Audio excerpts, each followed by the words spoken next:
Hey guys, tonight we begin with something a little darker. A time of plagues, punishments, and pottage. We're diving into what life was really like during the Middle Ages. Forget the castles and chivalry Hollywood sold you. The truth? You probably wouldn't last a single day. So before you get comfortable, take a moment to like the video and subscribe, but only if you genuinely enjoy what I do here. And let me know in the comments where you're tuning in from and what time it is for you.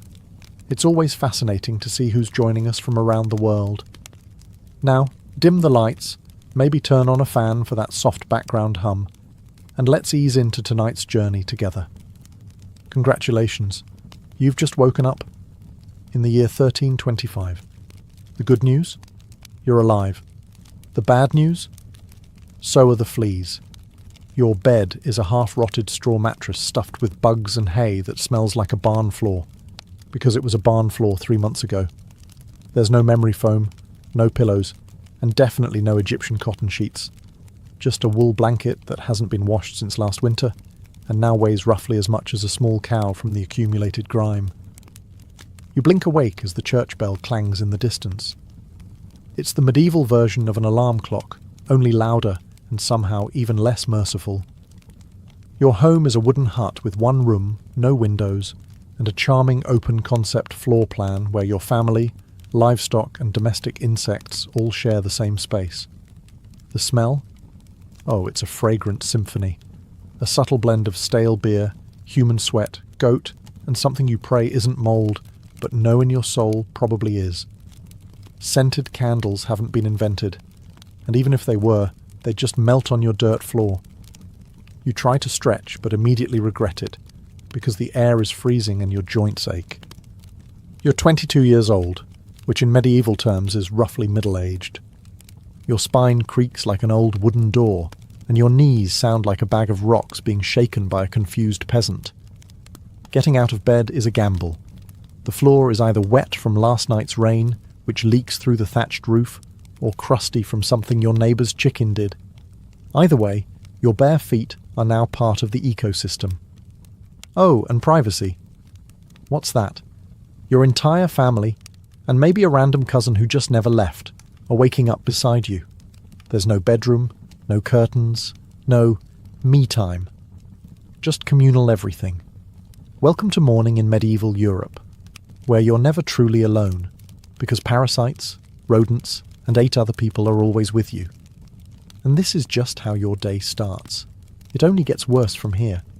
So, you've managed to crawl out of your medieval haystack of horrors. Congrats. Now nature calls. And it's not calling politely. It's screaming. Here's the part where you start missing the modern bathroom. There's no toilet, no seat, no toilet paper, no flush, not even a mildly resentful plunger in the corner. In the 14th century, relieving yourself is an adventure, a social experiment, and often a small public event. If you're a peasant, your bathroom is likely a wooden bucket behind the house, which is already full because Uncle Wolfstan had a rough night after eating bad turnips. The smell is biblical. You hold your breath, do your business, and then, here's the kicker, toss it into the street. Yes, the street. You're supposed to shout something like "Gardez-loo" before dumping it out the window. That's Old French for "watch out below," although frankly no one ever moves fast enough.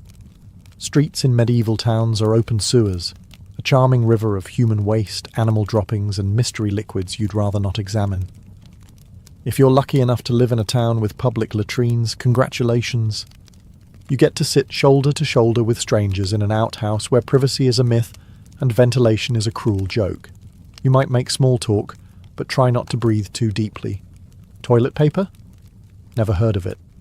Most people wipe with straw, leaves, rags, moss, or, if they're feeling especially indulgent, a scrap of wool. Sometimes, nothing at all. Which might explain why handshakes weren't popular yet. And if you're in a castle, surely it's better, right? Well, sort of.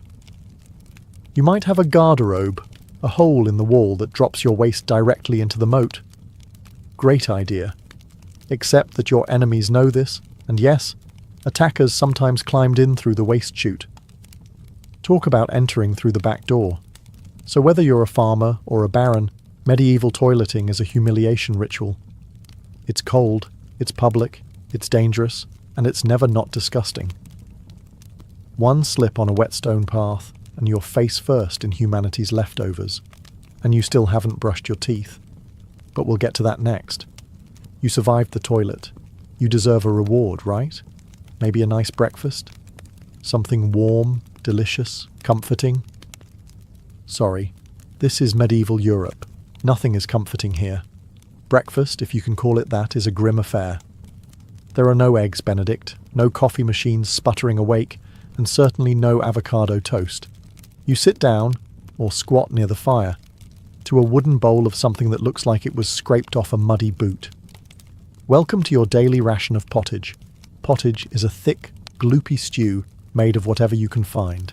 Grains, root vegetables, maybe a few beans if you're lucky. It's been simmering in the same pot for days, sometimes weeks, and new ingredients are just dumped on top of the old ones. It's less of a recipe and more of an ongoing edible experiment. On the side, a hunk of bread so hard it could deflect arrows.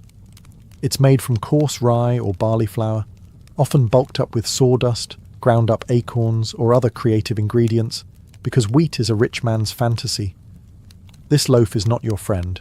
You don't slice it, you negotiate with it. What about drinks? You're not sipping orange juice or an oat milk latte. You're drinking beer. Yes, beer. At 6 a.m. Why? Because the water is teeming with parasites and filth. So you start your day with weak ale, low alcohol, high survivability. Kids drink it too. No one's happy about it, but at least it won't kill you. Immediately. Want some meat or cheese? Dream on. That's for Sundays and saints' feast days, and only if your lord is feeling generous.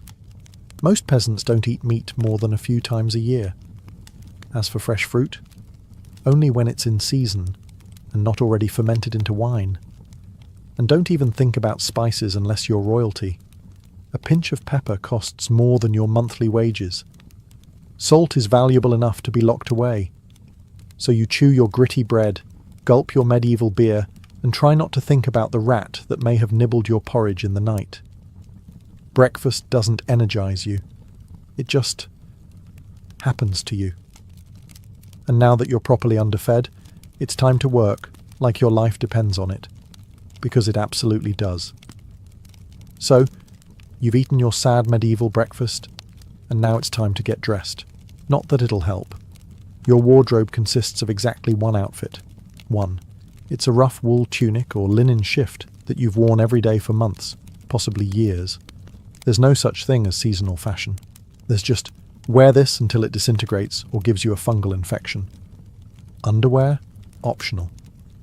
If you're lucky, maybe a linen undertunic. If you're not, well, you're going commando under layers of scratchy, sweaty wool, all lovingly stitched together by someone who probably had no idea what a seam was supposed to look like. There's also no washing machine, no soap, and absolutely no dry cleaner in sight.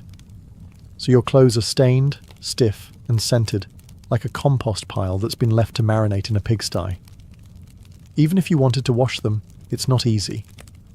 You'd have to haul water from a river or, well, heat it over a fire, scrub your tunic on a board with ashes or lye, and hang it in the sun, which is out approximately 3 days a year. And don't get me started on shoes. If you own any, they're made of untreated leather, barely stitched together, and offer as much arch support as a banana peel. Most peasants just go barefoot, through mud, through dung, through medieval landmines, aka sharp rocks and disease puddles. All this means one thing. Your skin hates you. You itch constantly. Fleas, lice, and bedbugs live rent-free on your body. Everyone has them. Nobles, lousy, monks, itchy, children, walking insect farms. No one escapes. You'll be scratching your armpit with a wooden spoon while chatting with the local priest, and no one will even bat an eye. Your skin is raw from rubbing, your scalp a battlefield of bites, and if you develop a rash, well, too bad. There's no dermatologist, no hydrocortisone, no one to tell you it's probably scabies. You just keep on suffering. And if you're lucky enough to not get an infection, great. That rash will simply accompany you for the next 6 months like an unwanted medieval sidekick. Now that you're dressed in misery and wrapped in discomfort, it's time to head outside and start working yourself to death. Now that you're fully dressed in itches and damp wool, it's time to flash that morning smile. Except, you don't. Because in the Middle Ages, smiling is a dangerous game. Not emotionally, dentally. There's no toothbrush, no toothpaste, no mouthwash, no floss. The concept of oral hygiene is about as popular as bathing, which is to say, not very. Some people might chew on a twig or rinse with wine or vinegar, but for the most part, your teeth are on their own, and they're not doing well. By the time you hit your mid-20s, your smile looks like something pulled from a haunted crypt. Cavities are rampant, gums are swollen. And those aren't just food stains on your teeth. That's decay. You have more rot in your mouth than a medieval root cellar. Sugar, while not yet everywhere, is becoming more common among the rich.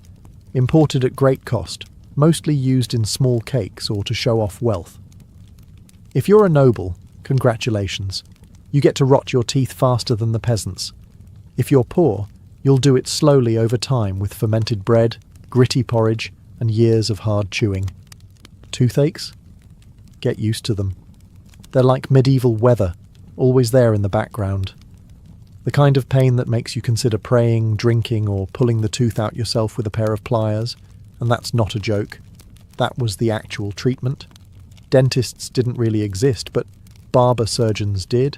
Yes, the same guy who cuts your hair is also pulling your molars out by candlelight with an iron hook and zero anesthesia.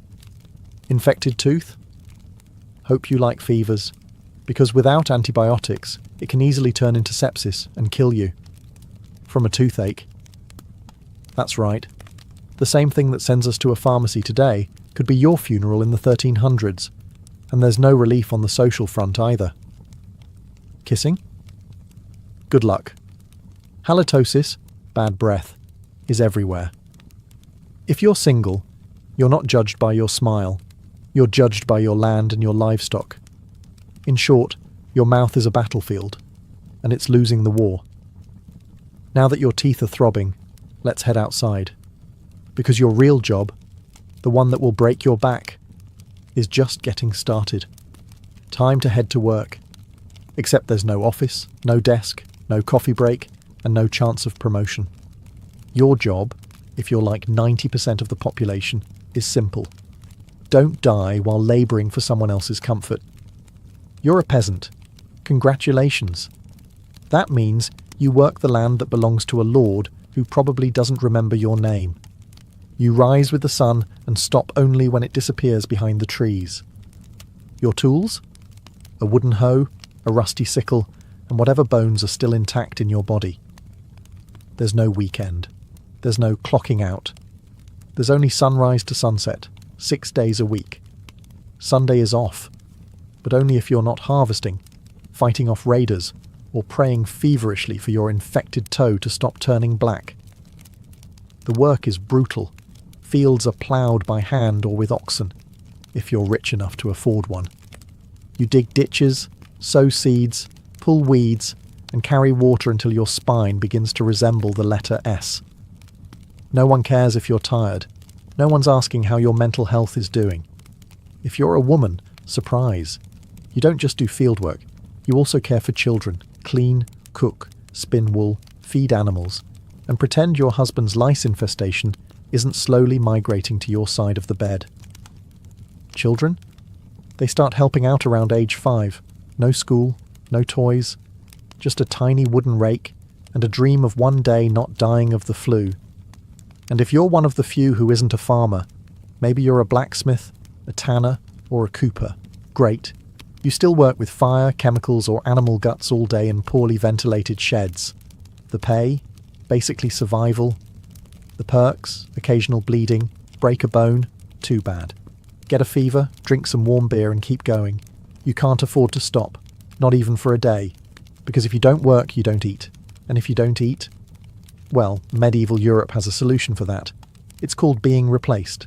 So you grip your shovel, ignore the blisters, and keep digging. Because in the Middle Ages, your job isn't a career, it's a slow-motion endurance test.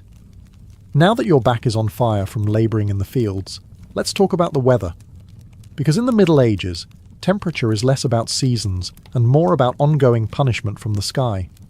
Let's start with winter. There's no insulation, no central heating, and no weatherproofing. Just wooden walls with gaps you could throw a chicken through. Your windows? Covered with cloth, not glass. The fire in the hearth? Nice in theory, but you don't have enough firewood to keep it going because wood is expensive, and gathering it from the forest is sometimes illegal. Yes, you can be executed for picking up the wrong stick from the wrong forest. You bundle up in your one damp wool tunic, huddle near the dying embers, and still wake up with your nose frozen. Your feet? Permanently cold, often damp. Your fingers? So stiff they feel like tiny medieval popsicles. Frostbite isn't diagnosed, it's just called bad luck. Now fast forward to summer. Sounds better, right? Wrong. In summer, your home turns into a clay oven. There's no fan, no cross breeze, and absolutely no deodorant. You sweat through your layers, but you can't remove them, because showing too much skin is scandalous. And also invites sunburn, insect bites, and social judgment. The flies are out in full force, attracted to your unwashed body, and the smell of last week's goat stew that's still fermenting in the corner. Mosquitoes buzz by your ear while you sleep, assuming you can sleep through the sound of your neighbours yelling and babies crying.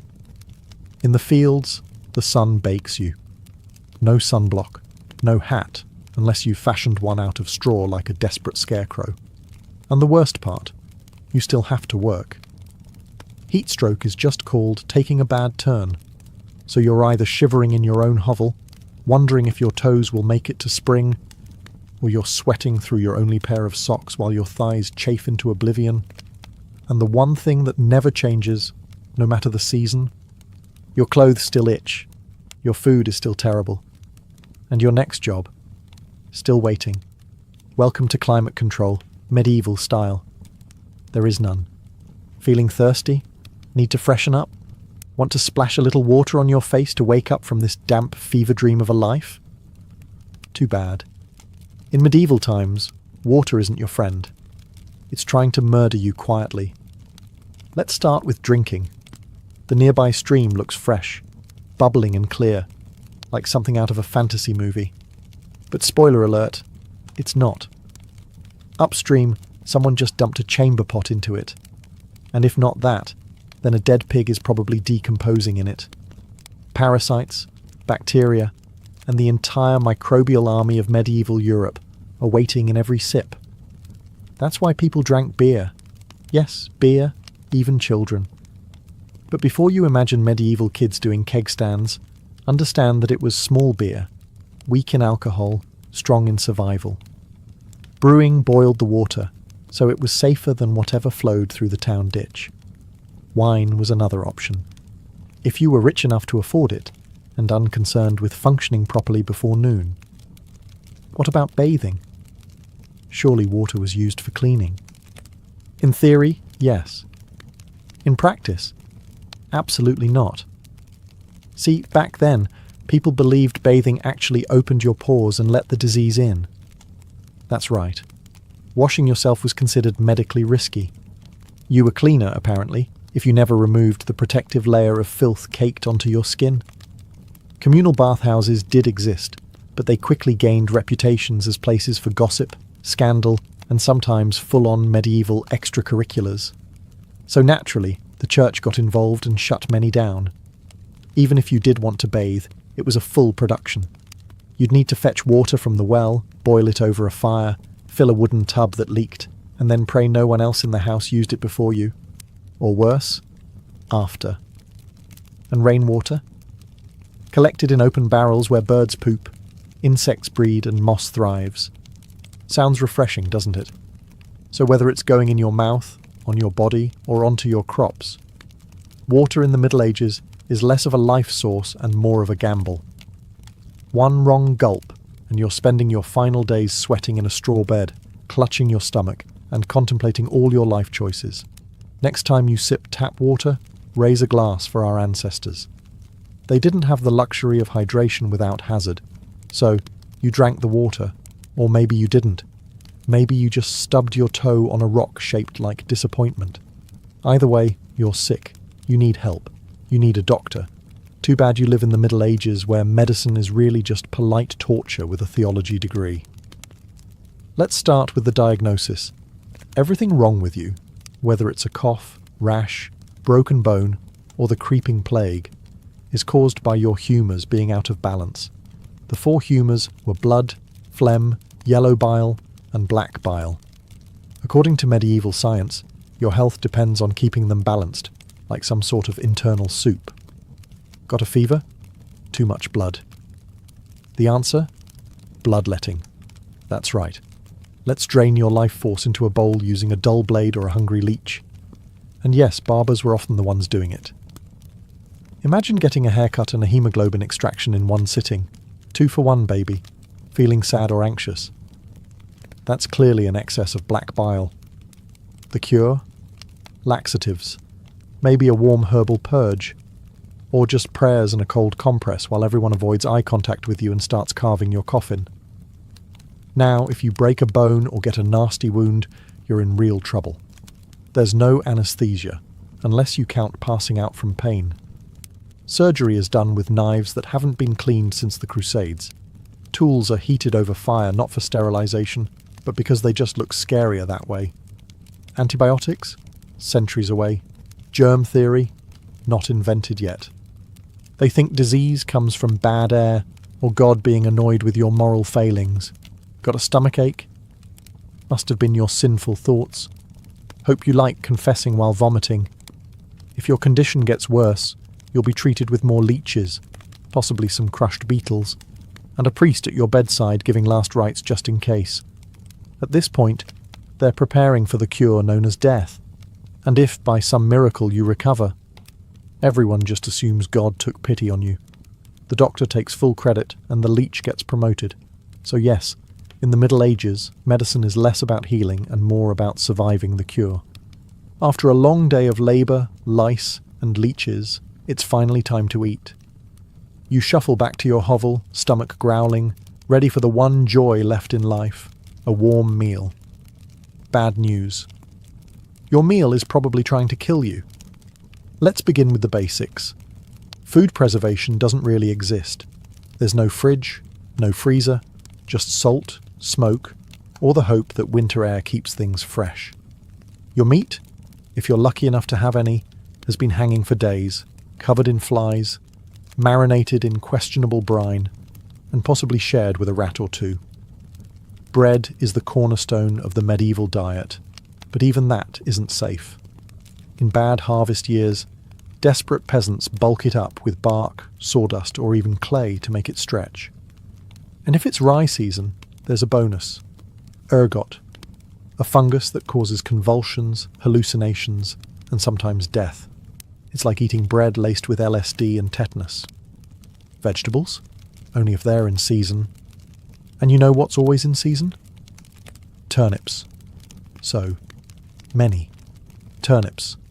Boiled, mashed, or floating in pottage, which, if you remember from Chapter 3, is basically a hot swamp of mystery ingredients that's been simmering since your great-grandfather's funeral. Fruit might be available in the fall, but it rots quickly, and sugar is rare, expensive, and hoarded by the rich to show off their blackened teeth. Dairy is another gamble. Fresh milk spoils in hours. Butter and cheese fare better, but they're loaded with bacteria. People eat them anyway because, frankly, it's either that or chew your boot leather. And let's talk about seasoning. Spices like pepper, cinnamon or nutmeg? Worth more than gold. For the average peasant, flavour comes from onions, salt, if you're lucky, and pain. Most meals taste like wet burlap sprinkled with sadness. But food isn't just a health hazard. It's a political one. Game animals belong to the Lord, not you. Caught poaching a rabbit? You could be fined, imprisoned, or even executed. That's right, your dinner could get you hanged. So as you sit down to eat your grey stew by flickering firelight, remember, every bite is a risk. But you eat anyway, because in the Middle Ages, food doesn't nourish, it tests you. It's evening now. You've worked, suffered, and barely digested your suspicious stew. You might think the day is winding down, but don't get too relaxed, because God is watching. So is the priest. And so is your neighbour Agnes, who will absolutely rat you out if you miss Mass. In medieval Europe, religion isn't just part of life, it is life. The church controls your calendar, your laws, your education, if you can read, your birth, marriage, death, and everything in between. Think of it as your spiritual landlord. And you're always behind on rent. Every day is structured around prayer bells. The town church bell rings in the morning, noon, and night. Not because people need reminders, but because missing prayer is a sin. Forget to bow? Sin. Eat meat on a Friday? Sin. Think about your neighbour's wife in that one dream? Double sin. And yes, hell is very real. Vividly real. Priests describe it in glorious detail. Rivers of fire, lakes of boiling blood, demons with pitchforks and eternal wailing. If the plague doesn't scare you, eternal damnation definitely will. You can't read the Bible yourself because it's written in Latin, a language reserved for monks, clergy, and that one noble kid who's too good for dirt. You rely on the church to interpret everything for you. That means if the priest says your crop failure is because you didn't pray hard enough, well, time to kneel harder. Tithes, 1/10 of everything you own, are mandatory. If you grow wheat, you give wheat.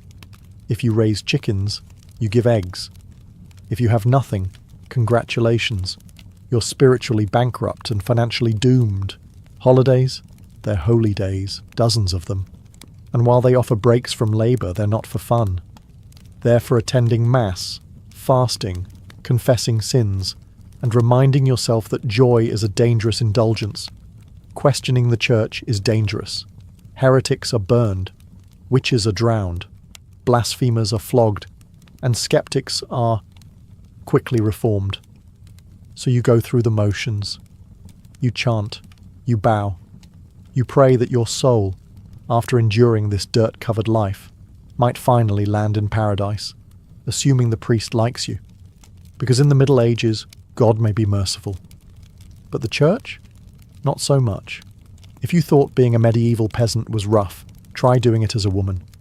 All the filth, famine, and fear, plus childbirth, subservience, and social invisibility. In the Middle Ages, being a woman is like being on hard mode, with no health potions and no restart button. From birth, a girl's life path is pretty much locked in. Marry young, bear children, serve your husband, die tired. Education? Not likely. Unless you're from a noble family and sent to a convent, your intellectual development stops around the time you learn how to churn butter and patch a tunic. Marriage happens early. Really early. It's not weird to be betrothed at 12 and pregnant by 14. It's not about love. It's about land, livestock, and alliances. Your opinion? Not required. Once married, you're basically your husband's property. Your job is to produce heirs, feed everyone, keep the house running, and not complain. Because complaining might get you branded a nag, or worse, a witch. That label comes with a complimentary drowning or burning, depending on local fashion. Childbirth is a death lottery.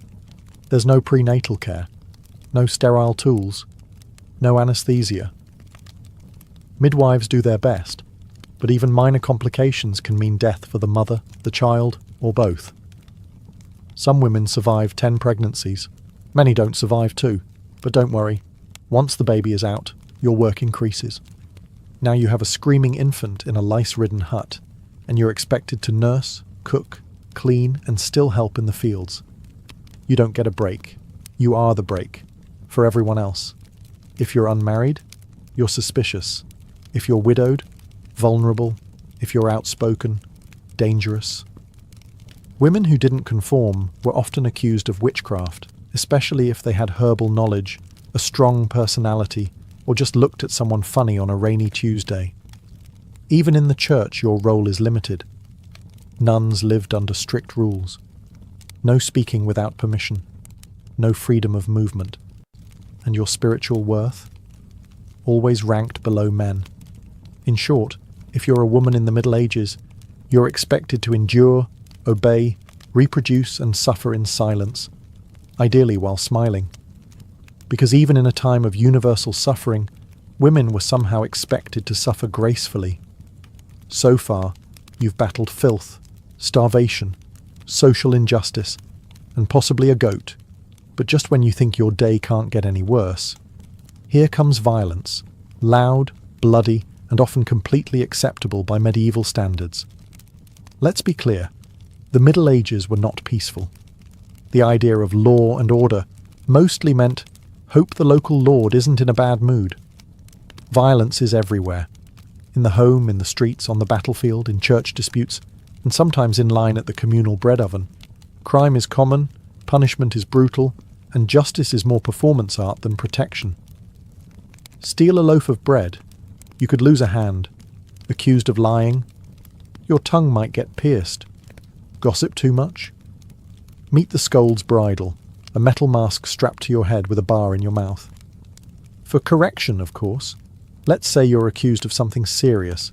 Heresy, theft, witchcraft. How do you prove your innocence? By being tortured, obviously. Welcome to trial by ordeal. One version.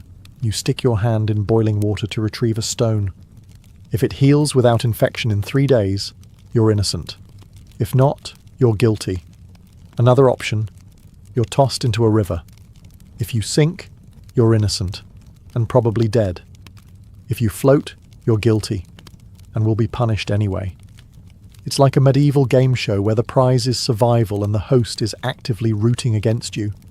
And if you're sentenced to death, that's a public event. Executions are performed in front of cheering crowds. Hangings, beheadings, burnings. Sometimes people bring snacks. It's the medieval equivalent of cable TV. Domestic violence, completely normal. Husbands were allowed, even expected, to discipline their wives and children. Street fights, commonplace. You could be beaten just for looking the wrong way at a noble's horse. And war, always simmering. Local feuds, territorial disputes, religious crusades. Someone's always marching off to stab someone else in the name of honour, God, or boredom. Violence isn't a breakdown of society in the Middle Ages. It is society. Everyone lives with the constant knowledge that life is fragile, justice is arbitrary, and your neighbour might bash your head in over a pig. So, walk carefully, keep your eyes down, and never trust anyone with a club. At this point, you've made it through the lice, the leeches, the laundryless misery, and the looming threat of public disembowelment. But now comes the final chapter of most medieval lives, an early and unglamorous death. If you're alive and still breathing past the age of 40, you're practically a celebrity. You might even be referred to as the Old One, which is less of a nickname and more of a statistical miracle. Let's break it down. The average life expectancy hovers around 30-40 years, but that number is dragged down heavily by infant mortality. Nearly half of all children died before reaching age 5. Disease, malnutrition, or one bad winter was all it took. No vaccines, no antibiotics, no hope. If you survived childhood, you entered adulthood already exhausted.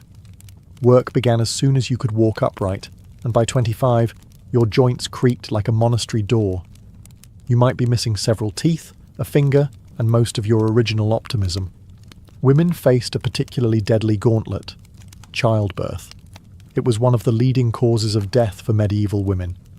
No pain relief, no medical intervention, just prayer, hot water, and someone holding your hand while you bled out on a straw-stuffed cot. For men, the dangers were different, but equally relentless. Farming accidents, infections from minor wounds, a neighbour's drunken rage, a crusade gone sideways. Even walking to the market could be risky if you crossed paths with a bored bandit or an angry tax collector. Death could also come quietly, from the plague, which turned cities into cemeteries overnight, or from famine, which could last entire seasons, thinning out entire villages, or from bad luck, like eating spoiled grain and spending your final hours hallucinating and screaming at the walls. And funerals? You were lucky if you got one. Bodies were often buried quickly to avoid disease. No embalming, no polished coffins, just a hole, a few murmured prayers, and a shallow mound of earth, if there was enough space left in the churchyard. So yes, in medieval times, life was brutal, short, and constantly under siege by death in all its casual forms.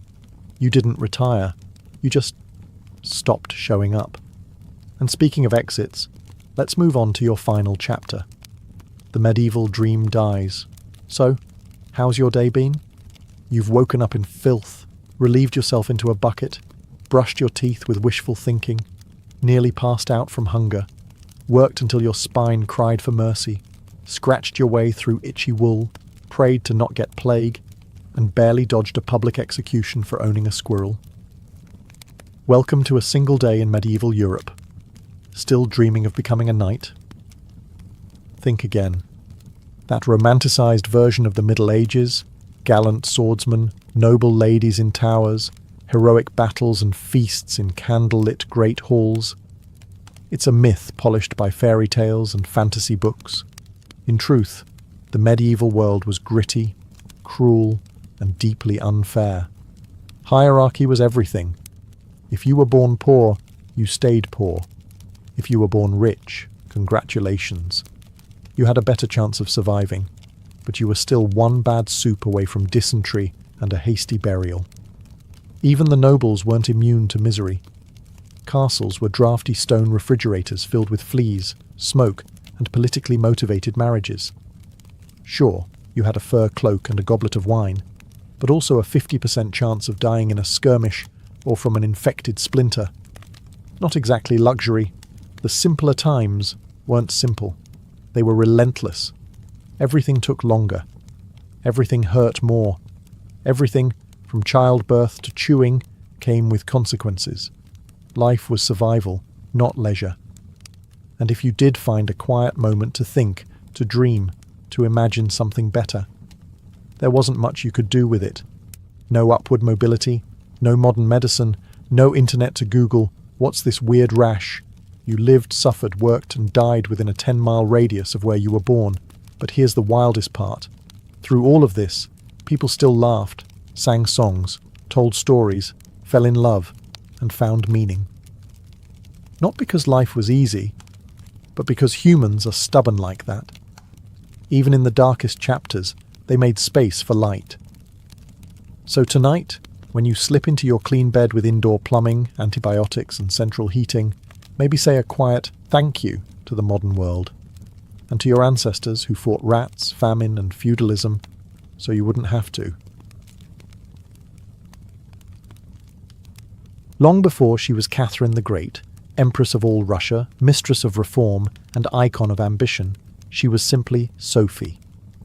Born Sophie Friederike Augusta von Anhalt-Zerbst in 1729, she was the daughter of a relatively obscure German princely family. Her tiny duchy in Pomerania offered little in terms of power, but Sophie herself. She had something no title could provide: razor-sharp intelligence, relentless charm, and a quiet, burning hunger for greatness. Her upbringing was strict. Her mother, Johanna, was cold and calculating, not a warm, nurturing figure, but a social climber obsessed with status. Sophie's father, a Prussian officer, was more distant than disciplinary. From a young age, Sophie learned to walk the fine line between obedience and cunning. She read voraciously, spoke multiple languages, and learned how to observe a room before speaking in it, skills that would soon become survival tools in one of Europe's most brutal courts. When the Russian Empress Elizabeth Petrovna began searching for a wife for her heir, Grand Duke Peter, she looked beyond Russia's borders. Peter himself was of German descent, and Empress Elizabeth believed a foreign bride, pliable and grateful, would be easier to control. Sophie fit the bill perfectly. Noble blood, Lutheran faith, which she'd be forced to abandon, and a reputation for both grace and humility.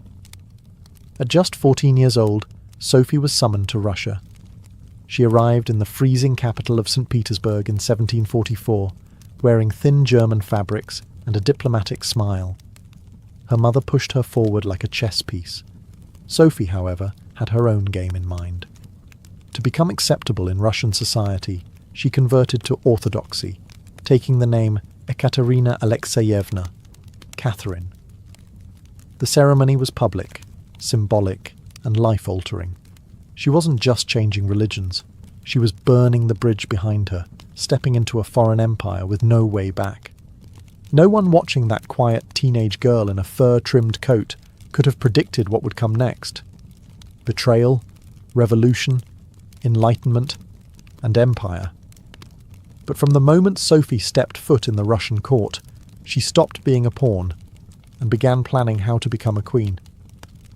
Catherine's marriage to Grand Duke Peter was meant to secure her place in Russian royalty, but from the very beginning, it felt more like a cage than a crown.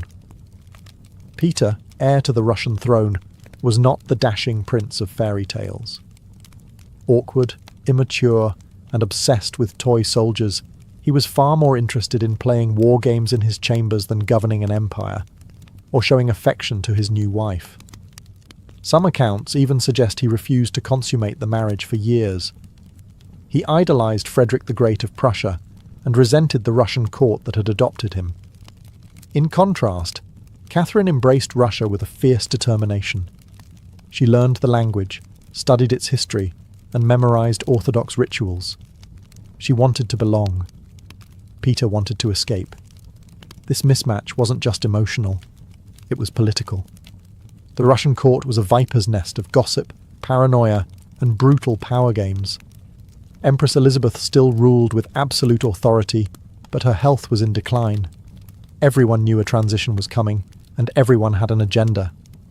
Catherine was watched constantly. Her letters were read, her friendships monitored, and her every move scrutinized.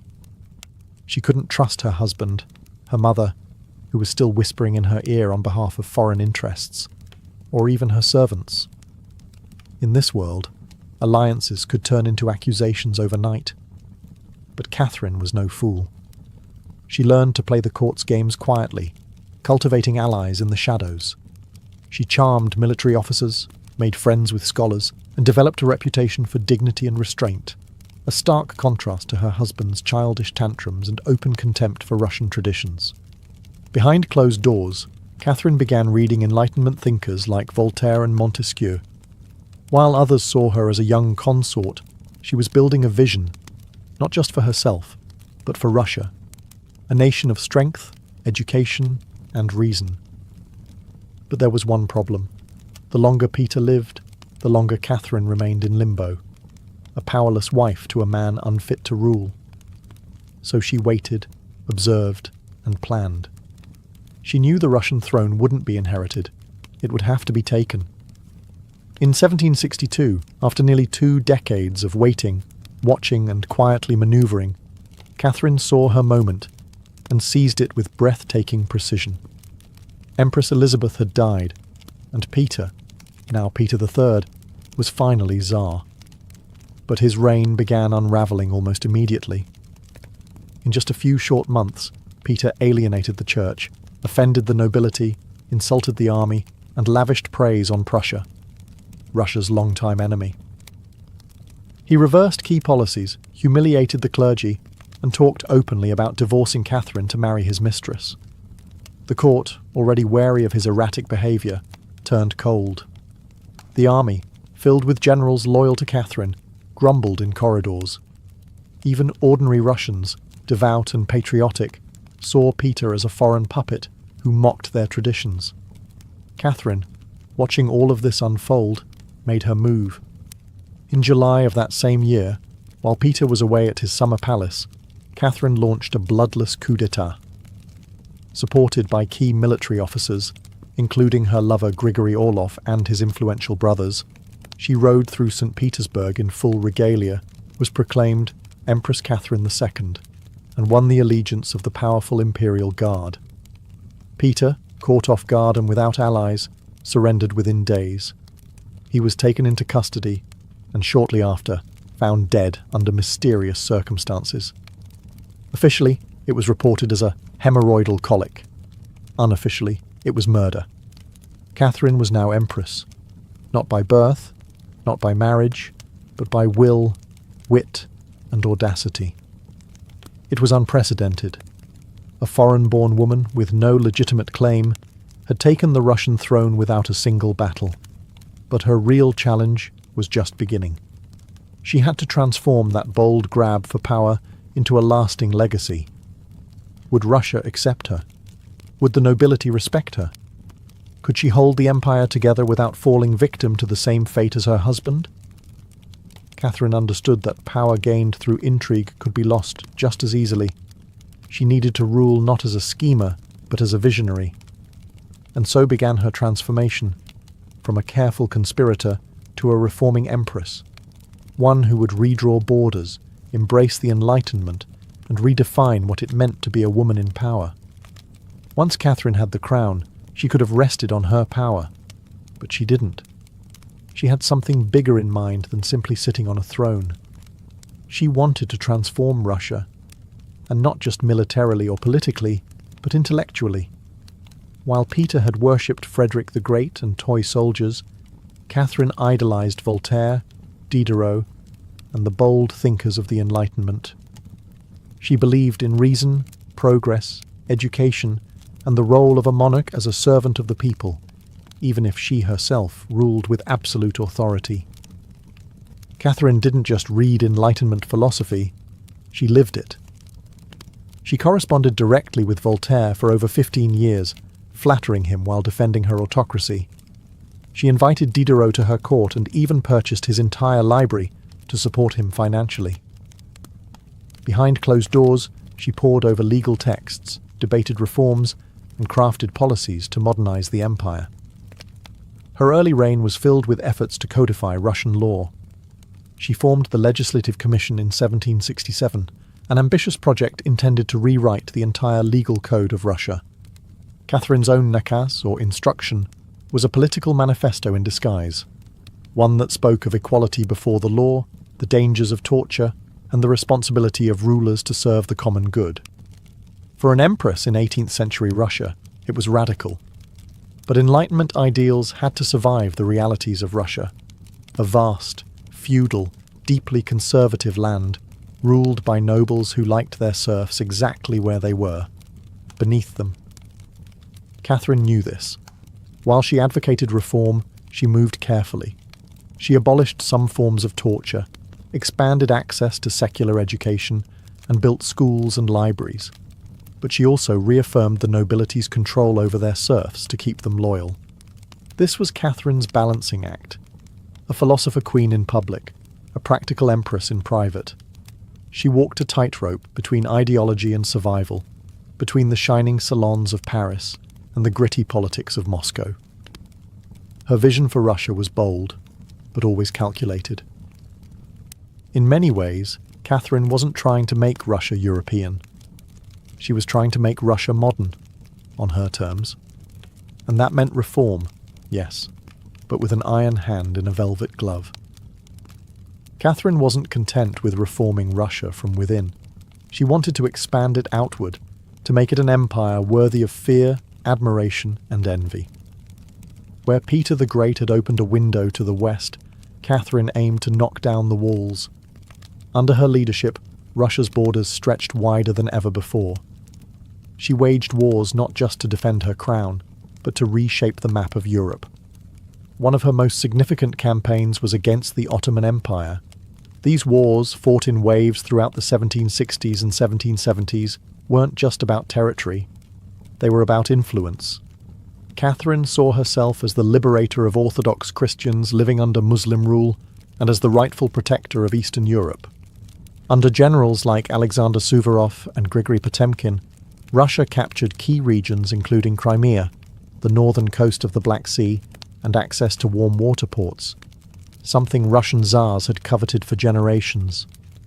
These victories weren't just military, they were symbolic. With each conquest, Catherine sent a message. Russia was no longer the distant, backward cousin of Europe. It was a continental force. She also turned her gaze westward. In a series of deals and diplomatic maneuvers, Catherine participated in the partitions of Poland, carving up the struggling Polish-Lithuanian Commonwealth along with Austria and Prussia. By the end of the Third Partition in 1795, Poland was erased from the map, and Russia claimed vast new lands and millions of new subjects. But Catherine didn't just conquer with armies. She also colonized with ideas. New cities were built. Trade routes were expanded. German settlers were invited to cultivate Russian farmland. The empire became a mosaic, from the icy Baltic to the sun-drenched shores of the Black Sea. And through it all, Catherine remained the central force, reading reports, issuing orders, and personally overseeing the shape of her expanding empire. Critics would accuse her of being power-hungry, even imperialistic. But to Catherine, expansion wasn't ambition, it was destiny. A great ruler, she believed, was measured not just by ideas but by borders. She didn't just want to rule Russia. She wanted to remake it as a civilized empire, feared by its enemies, respected by its peers, and loyal to her alone. For all her brilliance and power, Catherine the Great was just as famous for what went on behind palace doors. And no, not all of it was whispered in libraries. Catherine's private life became one of the most talked about aspects of her reign. She had lovers, not just one or two, but a carefully curated parade of them, many decades younger, often handsome, and sometimes politically influential. She didn't hide them. In fact, she often rewarded them with titles, estates, and pensions, if they behaved well. If not, they were quietly dismissed, sometimes with a polite thank you and a promotion. Among the most important of these lovers was Grigory Potemkin, a man as brilliant as he was bold. Their relationship blurred the lines between romance, politics, and partnership. Some historians believe they may have even married in secret. Together, they shaped military campaigns, colonization projects, and the transformation of southern Russia. Potemkin wasn't just a lover, he was her co-ruler in many ways. Still, Europe couldn't look past the scandal. Gossip swirled. Satirical pamphlets painted her as lustful, insatiable, even unhinged. And after her death, the rumours only got worse, the most infamous being the completely false and grotesque tale involving a horse, spread by her enemies to smear her legacy. But why the obsession? Simple. Catherine was a woman who wielded power unapologetically, and in a world where female rulers were expected to be either saintly virgins or tragic figures, she refused to play the role. She lived, loved, and ruled on her own terms, and that made her dangerous. Ironically, while her critics painted her as immoral, Catherine herself was deeply philosophical about love and sexuality. She believed pleasure was a natural part of life, and that personal relationships didn't have to threaten public responsibility. She separated emotion from governance, a feat few male rulers managed. In reality, her liaisons were often strategic. She surrounded herself with men who were loyal, capable, and politically useful. And when they ceased to be, she let them go, usually with a smile and a generous retirement. Catherine's love life didn't weaken her rule. It was part of her strategy, a blend of passion and power that made her unforgettable, envied and feared. For all her charisma and control, Catherine's reign was not without peril. And in 1773, that peril came in the form of a bearded Cossack named Yemelyan Pugachev. He was no ordinary rebel. Pugachev claimed to be none other than Peter III, Catherine's dead husband. According to him, he had survived the coup and now returned to reclaim the throne from the German usurper. It was absurd. Peter was long gone. But to Russia's oppressed and exhausted lower classes, the claim didn't need to be true. It just needed to offer hope. Pugachev promised liberation, an end to serfdom, lower taxes, and land for the common people. His words lit a fire across the Volga River region, especially among Cossacks, peasants, and old believers. In a time when the gap between nobles and serfs had widened brutally, his promises sounded like salvation. The Pugachev rebellion became the largest peasant uprising in Russian history. Towns were taken, fortresses fell, Nobles were slaughtered. For a terrifying moment, it seemed as if the empire itself might fracture. Catherine was shaken. This wasn't a foreign war she could win with cavalry and treaties. This was a revolt from within. Her own people, rising against the system she ruled. But Catherine didn't panic. She acted. She dispatched professional military forces to crush the rebellion, ruthlessly. Pugachev's forces were defeated in 1774. He was captured, displayed in an iron cage, and eventually beheaded in Moscow, a public warning to all who dared follow. Afterward, Catherine doubled down on order and control. Her dreams of liberating the serfs quietly faded into silence. The rebellion had shown her the limits of enlightenment in a country still shackled by feudalism. She now leaned harder on the nobility, who offered loyalty in exchange for absolute control over their serfs.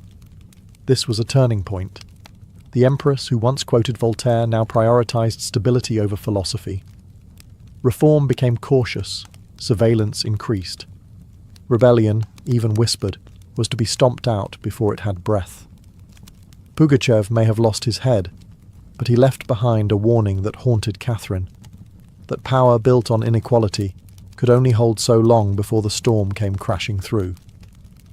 By the time Catherine the Great approached the final years of her life, she had ruled Russia for over 3 decades, longer than any female ruler in Russian history. From the moment she seized power, she had defied expectations, reshaped her empire, and redefined what a woman and a monarch could be. Under Catherine's reign, Russia became a true European powerhouse. Its territory expanded by over 200,000 square miles, swallowing Crimea, parts of Poland, and stretches of the Black Sea coast.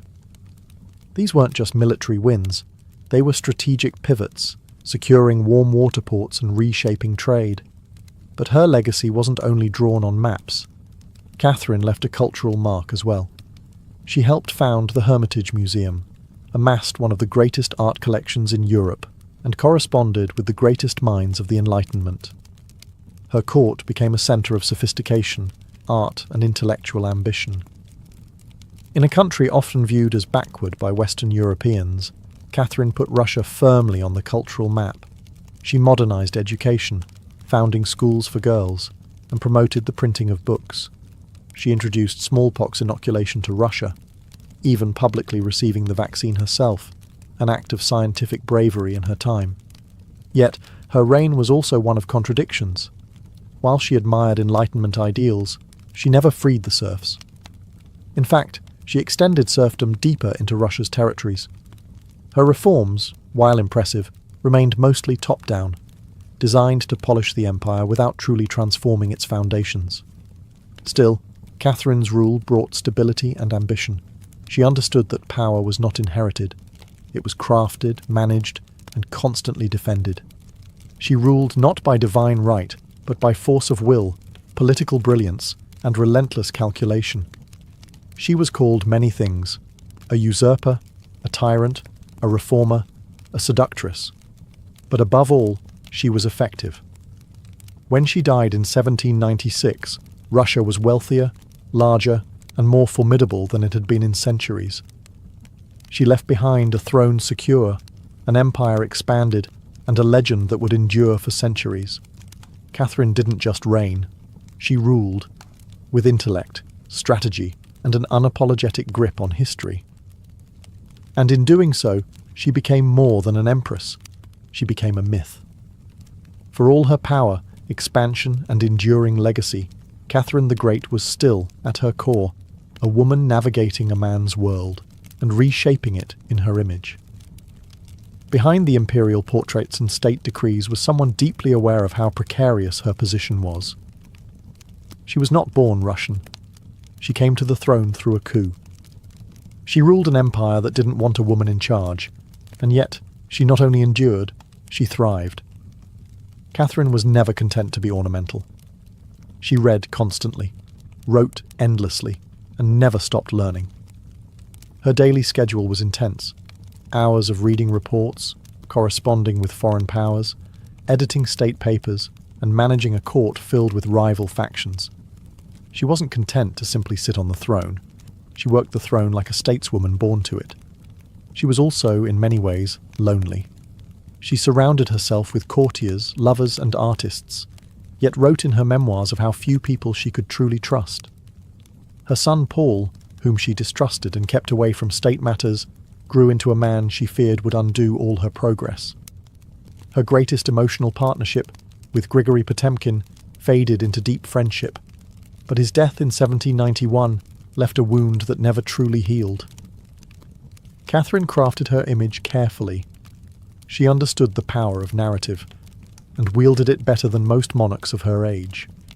She posed as Mother of Russia, enlightened monarch, warrior empress, and lover of the arts. But beneath those roles was a woman who had endured rejection, betrayal, scandal, and rebellion, and kept going. When she died in 1796, she left behind an empire transformed, but also questions. Could she have done more to end serfdom? Were her Enlightenment ideals compromised by politics? Was she more reformer or ruler? History remembers her by the title she never gave herself, the Great. It wasn't because she was flawless, or kind, or just. It was because she took power and wielded it on her own terms, in a time and place where women weren't supposed to have any. She didn't just wear the crown, she rewrote what it meant to deserve one. In the humid depths of the Chiapas jungle in southern Mexico, the ruins of Palenque whisper stories from the ancient Maya world. Towering temples rise above the canopy, their limestone faces eroded by time, but still brimming with secrets. And in 1994, one of those secrets revealed itself. A team of Mexican archaeologists, led by Fanny Lopez Jimenez, was surveying Temple 3, a relatively modest pyramid, next to the more famous Temple of the Inscriptions, the burial site of the mighty king Pakal the Great. Temple 3 wasn't expected to hold much, until they noticed something odd, a sealed, hidden chamber beneath the structure. No looters had touched it. It was pristine. When the archaeologists broke through and lowered themselves inside, they found a stone sarcophagus resting in silence. The air was heavy with the weight of centuries. As they opened the lid, red dust rose like smoke. Brilliant, shocking red. The interior was covered in powdered cinnabar, a toxic mercury sulfide used ceremonially by the Maya. And lying within that crimson cloud was the skeleton of a woman. She had been buried with care and reverence. Her bones were fragile but intact, her skull still wearing a jade mask, and her body surrounded by funerary offerings. Necklaces, diadems, ear spools, all crafted from jade and shell. Everything about the burial screamed royalty. Yet no name was inscribed, no glyphs identified her. It was one of the richest female burials ever found in Mesoamerica. And yet, it was a total enigma. Why was she buried in red powder? Who was she? Was she a queen, a priestess, or perhaps even Pakal's wife? The researchers called her the Red Queen, and the name stuck. But even with modern forensics, they couldn't say for sure who she was, only that she had lived around the 7th century, during the golden age of Palenque. Unlike most Maya tombs, hers had been hidden, untouched, and purposefully isolated. Her burial wasn't just ceremonial, it was spiritual. This woman wasn't meant to be remembered with words. She was meant to be remembered through ritual, through colour, and through the mystery she left behind. The most haunting feature of the Red Queen's tomb wasn't her jade jewellery, or the silence of the sealed chamber. It was the red dust. A thick layer of powdered cinnabar covered everything. The sarcophagus, the walls, her bones, even the offerings around her. It clung like blood to stone. To the Maya, this was no accident. Cinnabar, made from crushed mercury sulfide, was one of the most sacred and dangerous substances in the ancient world. Its vibrant red colour wasn't just visually striking, it symbolised blood, rebirth, and the life force that connected the human and divine realms. Red was sacred. It was the colour of sunrise, of sacrifice, of life emerging from death. And it wasn't just symbolic, it was spiritual. Covering the dead in cinnabar was a ritual meant to transform the body, preserving it not for eternity, but for transition. In Maya belief, death wasn't the end. It was a passage, a crossing into another cosmic layer. And so the Red Queen, whoever she was being prepared not just for burial, but for deification. But there's another layer to this. Cinnabar is toxic. Repeated exposure can lead to mercury poisoning, tremors, hallucinations, even death. The Maya likely didn't understand the chemistry, but they felt its potency. It was volatile, powerful, dangerous. To bathe a corpse in it was to declare this person was no ordinary mortal. In Palenque, very few were buried with cinnabar. Pakal the Great, the mighty king whose pyramid dominates the site, was one.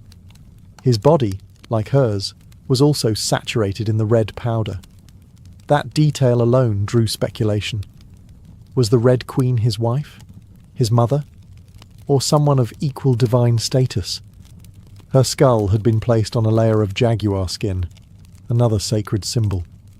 Around her, bone needles, obsidian blades, and miniature jade figurines hinted at rituals performed either during her life or in her honour at death. Every part of her burial told a story without words, a story of power cloaked in secrecy, a woman prepared to cross into the underworld, not in silence, but in ceremony, drenched in the colour of sacrifice. Surrounding the Red Queen's crimson-drenched remains was a world of silence, broken only by the gleam of jade, shell, and obsidian. These were not mere ornaments. They were offerings, each one carefully chosen to accompany her on the journey to the Maya afterlife, the Xibalba. At her sides were jade necklaces, heavy and cold, their polished surfaces still radiant after 300 years underground. Jade was not just beautiful, it was sacred. The Maya considered it a symbol of eternal life. It represented the green of maize, the vitality of the jungle, and the breath of the gods. Only the elite were buried with jade. For the Red Queen, it covered her chest, wrists, and ears, a clear sign that in life she wielded influence, perhaps even divine favour. One of the most haunting objects was the jade funerary mask, placed delicately over her face.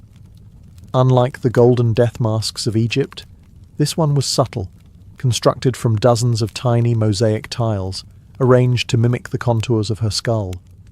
The mask served a ritual function, to protect the soul, to preserve identity, and to present her as divine in the eyes of the gods. Scattered near her bones were bone needles, obsidian blades, and shell artifacts. These could have been tools of ritual or symbols of her status, as priestess, healer, or royal matriarch. One bone pin was engraved, faint but purposeful, a small echo of her voice lost to time. At her feet and along the edges of the tomb were ceramic vessels, still sealed, likely once filled with offerings, food, drink, or incense to sustain her spirit beyond death. The Maya believed the afterlife was a journey, dangerous, layered, filled with challenges. These items weren't luxuries, they were necessities. To modernize, the tomb feels intimate, not overloaded, but intentional. There was no gold, no chariots, no pomp, just items chosen with spiritual weight. It was a map for the soul. Through these treasures, we glimpse how the Maya understood death, not as finality, but as a transition of power. The Red Queen wasn't buried to be forgotten. She was being prepared to ascend. For all the grandeur of her tomb, the Red Queen left behind one haunting void. No name. No inscriptions adorned her sarcophagus. No glyphs on the walls identified her. She was clearly someone powerful. But who? From the moment her tomb was opened, scholars began trying to connect the dots. The most compelling theory? That the Red Queen was Zakbu Ajau, the wife of Kinich Janab Pakal, known today as Pakal the Great, the most famous ruler of Palenque. Zakbu Ajau was more than just Pakal's consort. She was born into nobility and married into Palank's royal dynasty at a young age. She bore at least 3 sons, all of whom held high status, and she played a key ceremonial role during her husband's reign. If anyone could be buried with such honour, it was her. Supporting this theory was the tomb's location, just a few feet away from Pakal's own grand burial in Temple of the Inscriptions. The proximity suggests a deliberate pairing, husband and wife, rulers even in death. And then there's the cinnabar. Only 2 burials in Palank were found with such intense cinnabar coverage, Pakal and the Red Queen. It's unlikely this was coincidence. But here's where the mystery deepens. DNA tests were conducted on both sets of remains in hopes of confirming the connection. But the results? Inconclusive. The woman's bones showed no direct maternal link to Pakal, but that didn't rule out a spousal relationship. After all, marriage does not require shared blood. Some have argued she could have been Sakkuk, Pakal's powerful mother, who ruled Palank before he came of age. Others suggest she may have been a high priestess, or a sister, or a royal ancestor whose name has simply been lost to history's erosion. Still, the evidence points most strongly to Tsakbu Ajau, a queen by title, a mother of kings, and a spiritual counterpart to Pakal. The lack of a name may not be an oversight. It may have been intentional. In Maya cosmology, the soul lived on not through monuments, but through ritual, symbol, and the whispers of the earth. And so the Red Queen remains suspended between legend and truth, a woman who ruled, remembered not in stone, but in scarlet and silence. To understand the Red Queen, we must understand the world she came from, a world where Maya women, especially royal ones, held more influence than many realize. In Maya civilization, politics was often a family affair. Royal women weren't merely passive consorts. They were diplomats, priestesses, and power brokers. They conducted rituals, sponsored temples, and played crucial roles in maintaining dynastic legitimacy. Their bloodlines were political capital, used to forge alliances and secure claims to the throne. Take Sakkuk, for example, the mother of Pakal the Great. When the throne of Palank was left vacant, she took power herself and ruled as queen regent until her son came of age. She wasn't a placeholder. She was a ruler in her own right, issuing decrees and overseeing construction projects. Without her, Pakal may never have risen at all. And she wasn't an anomaly. Across the Maya world, in places like Yaxchilan, Naranjo, and Calakmul, inscriptions show women performing major ceremonies, engaging in warfare diplomacy, and sometimes ruling outright. They were often portrayed in stelae and murals, dressed in elaborate headdresses and regalia, standing beside kings as equals, or sometimes above them. Their words were carved in glyphs. Their names were remembered, until they weren't. By the time Spanish conquistadors arrived centuries later, much of that memory had eroded. The colonial lens saw native women as silent figures in a male-dominated world, but the archaeology tells a different story, one of complex gender roles, where power was negotiated, not simply inherited. This context casts the Red Queen in a new light. She may not have ruled in name, but her burial, rich, sacred, and positioned beside Pakal, suggests she was a central pillar in the royal order. Her jade mask wasn't just decoration. It was a symbol of identity, of power held in life and protected in death. Her bloodline may have been the very glue that held Palanka's dynasty together. In Maya civilization, a queen wasn't just a queen. She was a keeper of sacred lineage, a voice in ceremony, and often the bridge between gods and men. The Red Queen may be nameless, but in her world, she was never voiceless. The Red Queen wasn't just buried with treasures. She was buried in architecture rich with purpose, layered with Maya cosmology, ritual symbolism, and intentional design. Her tomb wasn't merely a grave, it was a gateway to eternity.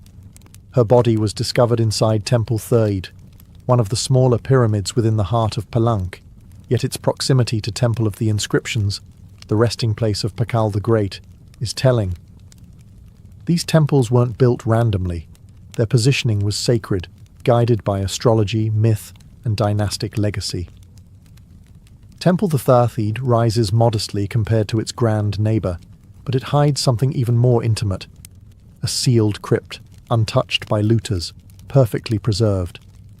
It was constructed deep within the temple's core, accessible only by a steep, narrow staircase. The descent into her tomb feels almost symbolic, a ritual journey downward, into the underworld. The chamber itself is stark, made of cut stone, sealed tightly for over 1,300 years. No glyphs or murals cover the walls, no ornate carvings tell her story. But perhaps that silence is intentional. This was a space not for the living to interpret, but for the dead to transform.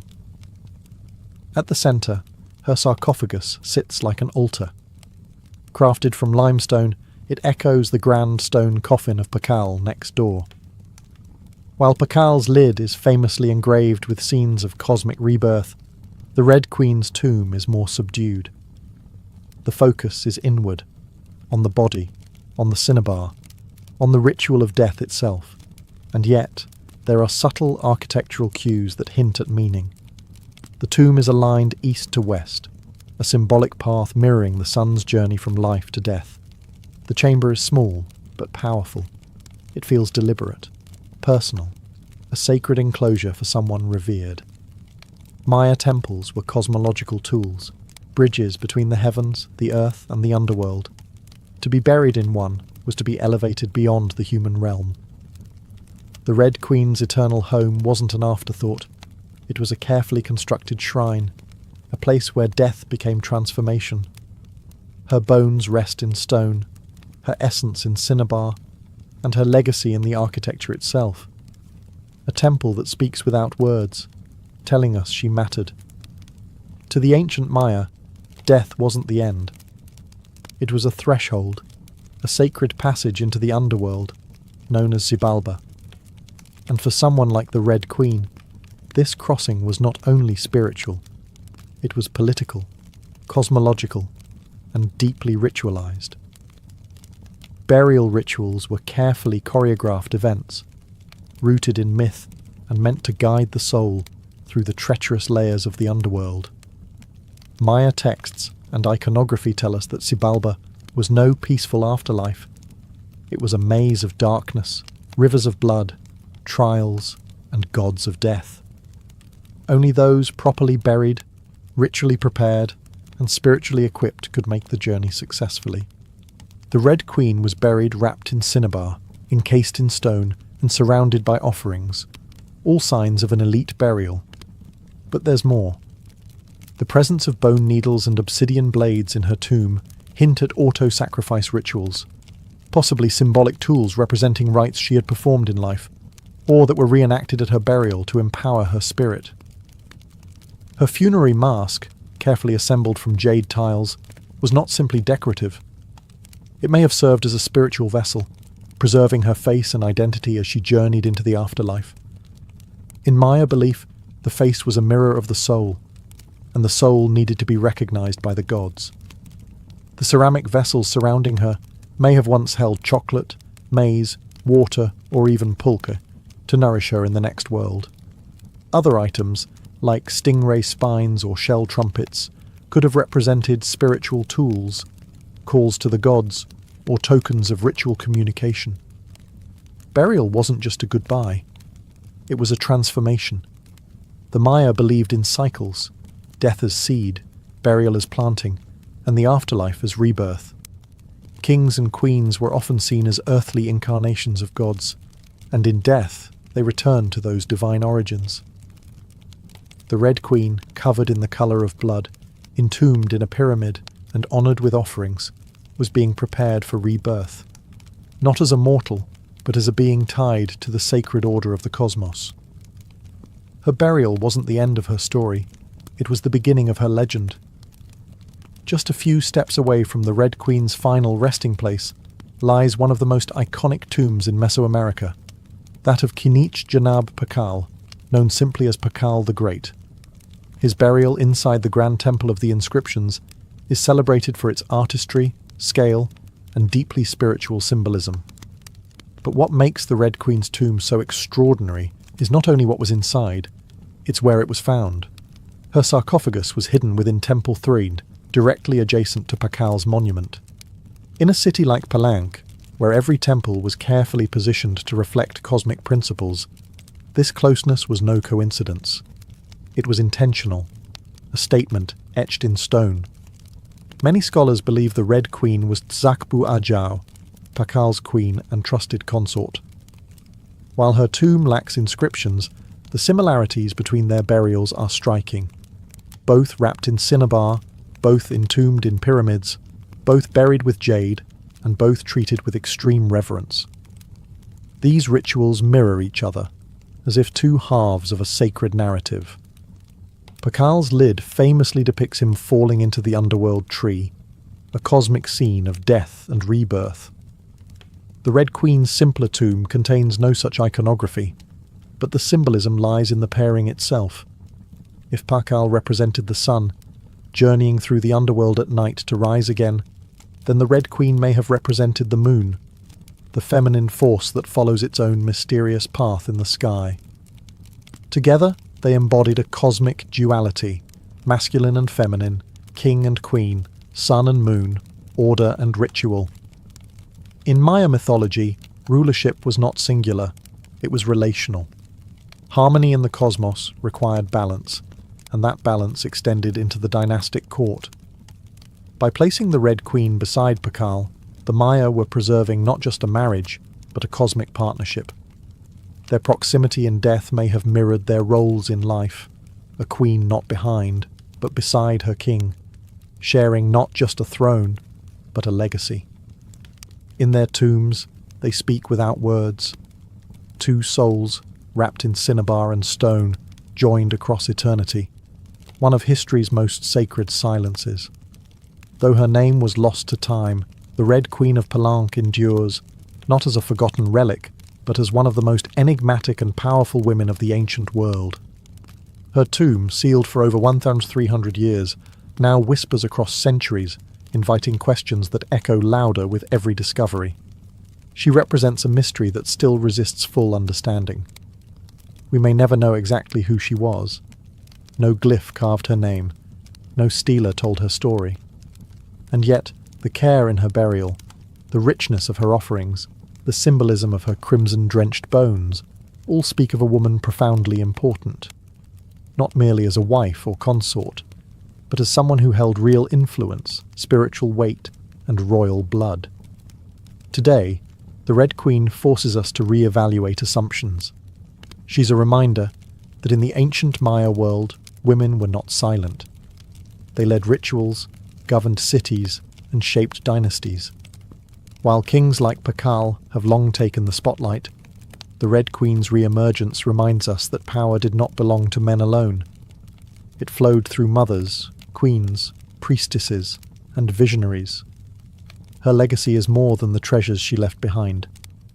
It's the conversation she started among archaeologists, historians, artists, and storytellers. Every jade bead, every layer of cinnabar, every architectural choice in Temple Thethid tells us something deliberate. This woman mattered, and perhaps that's the most extraordinary part of her story. Not what we know, but what we still don't. The Red Queen teaches us that history isn't just a collection of facts, it's a living puzzle, a shared human longing to connect with the past. In that sense, her legacy is still unfolding. She lies wrapped in red, the colour of life and sacrifice, of blood and rebirth. Her face, once hidden behind a jade mask, now stares back at us through science, art, and wonder. She remains nameless, but not voiceless. Mysterious, but not forgotten. The Red Queen may have ruled a kingdom in life, but in death, she rules something greater, our imagination. Her tomb was sealed in stone. Her story was written in silence. And still, somehow, she speaks. Frida Kahlo was born on July 6, 1907, in the vibrant district of Coyoacán, then a village on the outskirts of Mexico City. Her childhood home, the Casa Azul, the Blue House, was filled with colour, contradiction, and quiet strength. It would later become a sanctuary, a battleground, and a museum to one of the most iconic artists of the 20th century. Frida was the third of 4 daughters born to Guillermo Kahlo, a German-Hungarian photographer, and Matilde Calderón, a devout Catholic of indigenous and Spanish descent. Her parents were opposites: Guillermo, reserved and intellectual; Matilde, religious and emotionally distant. Frida would inherit her father's introspection and artistic eye, but also her mother's fierce resilience. As a child, Frida was imaginative, outspoken, and bold. She read voraciously and asked questions most adults didn't want to answer. But at the age of 6, she contracted polio, which left her right leg thinner and weaker than the other. A physical difference she tried to mask with long skirts, but never allowed to limit her spirit. The illness left her bedridden for months and isolated from other children. During this time, she grew close to her father, who encouraged her to exercise, ride bicycles, and stay mentally sharp. Unlike most girls of her time, Frida didn't aspire to become a wife or a homemaker. Her goal? To become a doctor. She enrolled in the prestigious National Preparatory School in Mexico City at age 15, one of only a handful of girls accepted. There, she stood out not just for her intelligence, but for her rebellious wit, radical thinking, and unique sense of style. She joined a group of young intellectuals known as the Cachuchas, who debated philosophy, literature, and politics. Frida was drawn to revolution, to ideas that challenged tradition. But even in those early years, before the bus crash that would define her body, and before the fame that would define her legacy, Frida Kahlo was already painting herself into the world, with sharp edges, unapologetic ideas, and an identity too big to fit inside anyone else's expectations. She wasn't just growing up in Coyoacán, she was preparing to remake herself entirely. On September 17, 1925, Frida Kahlo's life was split in two: the girl she had been and the woman she was forced to become. That afternoon, she boarded a wooden bus with her boyfriend, Alejandro Gomez Arias, after school. They were laughing, teasing each other, and probably arguing. Frida never did anything halfway. But moments later, the bus collided with a streetcar, and in an instant, her future unraveled into pain, metal, and silence. The crash was horrific. The streetcar crushed the bus against a wall, splintering wood and flinging passengers. Frida was impaled by an iron handrail. It entered her left hip and exited through her pelvis.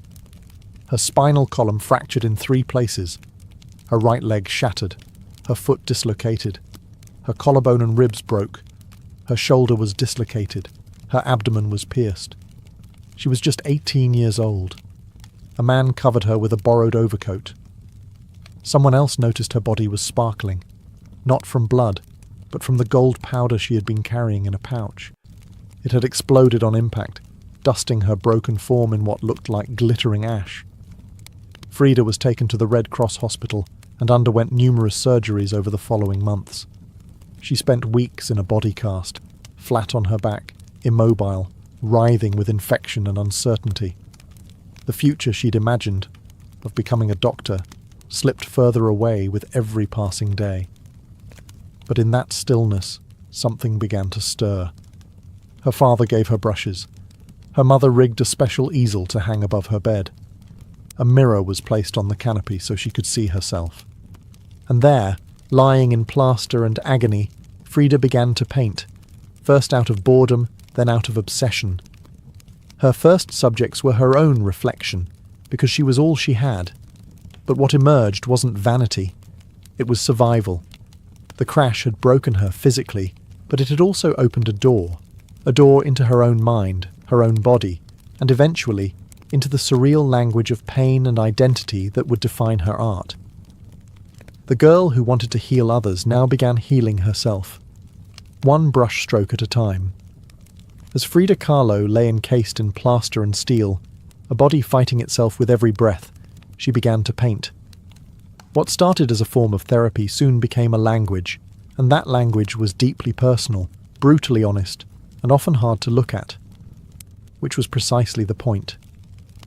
Frida didn't paint pretty flowers or polite landscapes. She painted pain. Her pain. Physical, emotional, and existential. Her first subjects were self-portraits. Not because she was vain, but because, as she famously said, "I paint myself because I am so often alone, and because I am the subject I know best." Her early works were small in scale, painted on tin or wood panels, inspired by Mexican retablos. Devotional paintings meant to tell stories of suffering and miracles. Frida turned this tradition inward. Her body became the canvas. Her emotions became the altar. She painted herself as split, as pierced, as bleeding. In one painting she is impaled by nails, like a modern-day martyr. In another, she floats in a barren landscape, tethered to a broken column, a metaphor for her shattered spine. She painted herself weeping, fractured, decapitated, and bare, but never passive, always watching. Her pain was not sanitized.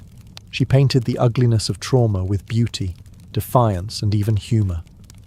Each piece was a reclamation of her body, her experience, and her identity as a woman in a world that often tried to define her. But Frida wasn't just telling her story. She was inventing a new kind of visual narrative, one that blended Mexican folk art, surrealism, medical illustration, and symbolism. Her paintings became dreamlike autopsies of her soul, framed in color, culture, and myth. By the time she recovered enough to walk again, albeit painfully, Frida was no longer the girl who had wanted to be a doctor. She was an artist, and her art was unlike anything anyone had seen. She had taken the worst thing that had ever happened to her and turned it into a source of creation. Frida Kahlo didn't just paint her pain. She made the world look at it, and in doing so, she turned suffering into a sacred act of self-expression. In 1928, still recovering, still painting, and just 21 years old, Frida Kahlo met the man who would become the most profound and turbulent relationship of her life, Diego Rivera. He was 20 years her senior, already Mexico's most famous painter. Massive in both stature and presence, Rivera was a giant of Mexican muralism, known for his sweeping, politically charged frescoes that told the story of the Mexican people. Frida had seen his work before. She admired it. But now she wanted his opinion of her work. She brought her paintings to him at the Ministry of Education, interrupting his scaffolded work to ask bluntly, "Do I have talent?" Diego took one look and said yes, and not just out of kindness. He recognized in her something rare, an unfiltered voice, raw and unpretentious, full of rage, irony, pain, and beauty. They began a relationship that was as consuming as it was creative. Frida once said, "I suffered 2 accidents in my life. One in which a streetcar knocked me down. The other was Diego." They married in 1929, an odd pairing to outsiders. Diego, massive, unfaithful, politically famous. Frida, sharp-tongued, fiercely independent, already walking with a cane. Her parents called it a marriage between an elephant and a dove. Their bond was passionate, but chaotic. Diego supported her art and encouraged her growth as a painter, but he was also endlessly unfaithful, even with Frida's own sister, Christina. Frida was devastated, and in return, she took lovers of her own, both men and women, including rumoured affairs with Leon Trotsky and painter Georgia O'Keeffe. They divorced in 1939, then remarried a year later with different terms. This time, Frida would keep her autonomy, her home, her money, her name. Their second marriage was less about traditional love and more about creative partnership and mutual understanding. Despite the betrayals and the heartbreak, Diego remained a constant force in Frida's life. He challenged her, he wounded her, but he also believed in her, as an artist, as a revolutionary, and as a woman who could redefine what painting could be. Together, they were not peaceful, but they were legendary. In the 1930s, Frida Kahlo followed Diego Rivera on a journey north to San Francisco, Detroit, and New York, as he completed high-profile mural commissions. These years abroad brought her face-to-face with American industrialism, wealth, and the contradictions of capitalism, and they left her with deep political discomfort. Frida was a proud Mexican nationalist, a committed communist, and an admirer of indigenous traditions. The opulence she witnessed in the United States, especially while the Great Depression ravaged much of the country, only deepened her sense of disillusionment. In letters home, she mocked the culture's materialism and obsession with appearances. She missed the grit, colour, and contradiction of Mexico. While Diego painted enormous murals on factory walls, Frida began to paint smaller, quieter revolutions, deeply personal works on tin and canvas. Her style solidified, sharp, surreal, emotional, and intimate. It was during this time that she produced some of her most iconic self-portraits. Frida didn't just paint herself for vanity. She painted herself to survive. Her identity became her landscape. With her body constantly in pain, from her accident, multiple surgeries, and a failed pregnancy in Detroit, she turned inward. Her portraits showed her bleeding, fragmented, exposed. Yet her face was always calm, always direct, unapologetic. One of her most powerful works, Henry Ford Hospital, shows her lying on a hospital bed, crying, surrounded by floating symbols of loss. A fetus, a snail, medical equipment, a cracked pelvis. It was raw, graphic, and deeply emotional, a canvas that bled with truth. Back in Mexico, Frida immersed herself in leftist politics. She and Diego welcomed Leon Trotsky into their home while he lived in exile. Frida wore Tehuana dresses, traditional indigenous garments, not just as fashion, but as a political and cultural statement. Her art was never disconnected from her beliefs. Her identity, her body, and her ideology all intertwined in her work. While Rivera was painting murals of revolution, Frida painted its human cost, the body in pieces, the mind on fire, and the self always staring back. In exile and in illness, she became not just a painter of pain, but a painter of resistance. When Frida Kahlo returned to Mexico in the late 1930s, she was no longer just Diego Rivera's wife. She had become something else entirely. A force, an artist whose work radiated with raw honesty, surreal symbolism, and cultural identity. Back in her homeland, she stepped fully into herself. Her Casa Azul in Coyoacán became a sanctuary of colour and contradiction. Bright cobalt walls, yellow trim, Aztec statues in the garden, monkeys and parrots wandering freely. The house was a living extension of Frida's imagination. It was a blend of tradition and rebellion, elegance and earth. Here, she surrounded herself with pre-Columbian artifacts, ex-votos, folk art, and revolutionary books. She wore bold Tehuana dresses, wove flowers into her hair, and painted amid the scent of copal incense and the sounds of mariachi on the street outside. This period marked an explosion of creativity. Her paintings became more intricate, more symbolic, and more political. Works like the two Fridas revealed a divided self, one in European dress with a bleeding heart, the other in indigenous clothing, strong and composed. It was Frida's visual autobiography, a portrait of love, loss, and heritage. In 1939, she exhibited her work in Paris, where artists like Picasso, Breton, and Kandinsky praised her fiercely original style. But even among the surrealists, Frida stood apart. When André Breton tried to label her as one of their own, she pushed back. "They thought I was a surrealist," she said. "But I wasn't.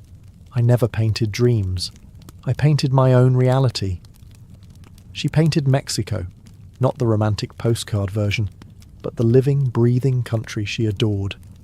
Her work pulsed with symbolism, skeletons, hummingbirds, hearts, thorns, corn, and blood. She honoured the indigenous roots of her homeland while unmasking the violence of its past and present. But even as her artistic voice grew stronger, her health continued to decline. Multiple surgeries, infections, and chronic pain became daily realities. Still, she painted through it, propped up in bed, torso bound in corsets, fingers clenched around the brush. Frida had returned to Mexico not to rest, but to reclaim her power, through paint, through politics, and through her fearless embrace of the self. As the 1940s wore on, Frida Kahlo's body continued to betray her. Her spine was deteriorating. Her right leg was constantly infected. She underwent more than 30 surgeries in her lifetime, often in grueling succession. At times, she was bedridden for months, encased in body casts or immobilized by traction devices that stretched her bones apart. But still, she painted. Each canvas during these years became both a release and an act of resistance. Her works grew darker, more defiant. She painted with a clarity sharpened by pain, refusing to hide behind metaphor. In The Broken Column, she presents herself split down the middle, her body pierced with nails, a cracked ionic column replacing her spine. Yet her face is stoic, her gaze unflinching. Pain for Frida was no longer just a subject. It was her companion, her antagonist, her muse. Her political voice also grew louder. She joined the Mexican Communist Party, marched in demonstrations, wrote fiery letters, and called out imperialism and injustice. When her health no longer allowed her to walk, she appeared at protests in a wheelchair, defiantly holding signs and shouting slogans. In 1953, Frida was given her first solo exhibition in Mexico, a long overdue celebration of her art. But her health was so fragile, doctors told her she couldn't attend. So she did what only Frida would do. She arrived by ambulance, carried in on a stretcher, and placed in the centre of the gallery on her hospital bed. Dressed in traditional finery, surrounded by her own work, she greeted guests with tequila, laughter, and that fire still burning in her eyes. Her final paintings were both childlike and harrowing. In Marxism Will Give Health to the Sick, she painted herself wearing a steel corset, cradled by the hands of Marx, casting away symbols of oppression. Her last known work was a still life of sliced watermelons, one piece bearing the words, "Viva la vida," long live life. Even in the face of death, she remained defiant, joyful, and political. Frida Kahlo's last portraits weren't just self-portraits. They were acts of revolution, painted in pain, but always signed with life. On July 13, 1954, at the age of 47, Frida Kahlo died in the same place she had been born, La Casa Azul in Coyoacán. The official cause was listed as a pulmonary embolism, but those closest to her whispered of something deeper. She had been ill, yes, but also exhausted. By pain, by surgeries, by the long war with her own body. Just days before, she had attended a political protest against the CIA-led coup in Guatemala. Weak and wheelchair-bound, she insisted on going, her clenched fist raised in the air. Revolution remained her final heartbeat. Her last diary entry was brief but piercing. "I hope the exit is joyful, and I hope never to return." Frida's funeral was held at the Palacio de Bellas Artes, Mexico's most prestigious cultural institution. Her body, draped in the red flag of the Mexican Communist Party, was watched over by friends, family, artists, and revolutionaries. Diego Rivera was inconsolable. He called her the greatest love of his life, even as his betrayals had nearly broken her. But in the years that followed her death, something extraordinary happened.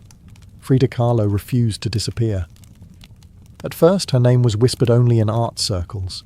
Her works weren't easy to categorize, too political for surrealists, too surreal for traditionalists. But slowly, her image, her story, and her defiance began to resonate.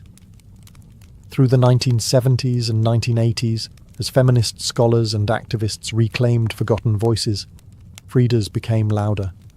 She wasn't just a painter anymore. She was a symbol of pain turned into beauty, of feminism born through resistance, of Mexican identity celebrated without apology, of queerness, disability, revolution, and authenticity. Her face, unibrow, gaze, flowers in her hair, became iconic. Her home became a museum. Her diary became a sacred text. And her paintings now hang in the world's greatest museums. Frida Kahlo had lived much of her life in Diego's shadow. But in death, she stepped forward. She didn't just leave behind paintings. She left behind a mirror and dared us all to look, not with pity, not with fear, but with fire. Today, Frida Kahlo's face is everywhere. Printed on t-shirts, painted on murals, turned into dolls, memes, posters, and icons. Her signature unibrow, her flower-crowned hair, her direct gaze, all instantly recognizable. But what makes her legacy powerful isn't just that people know her face, it's that they recognize the truth behind it. Frida didn't try to be flawless. She didn't fit into boxes. She wasn't conventional, and she didn't care to be. In a world that demands perfection, she gave us realness. Raw, messy, vibrant, angry, joyful, contradictory realness. She celebrated what made her different: her disability, her queerness, her politics, her culture, and turned it into art that transcended borders and decades. She's become more than an artist. She's a global symbol of defiance, feminism, cultural pride, and creative resistance. For queer communities, she's a fearless bisexual icon who lived openly and unapologetically in a time that demanded silence.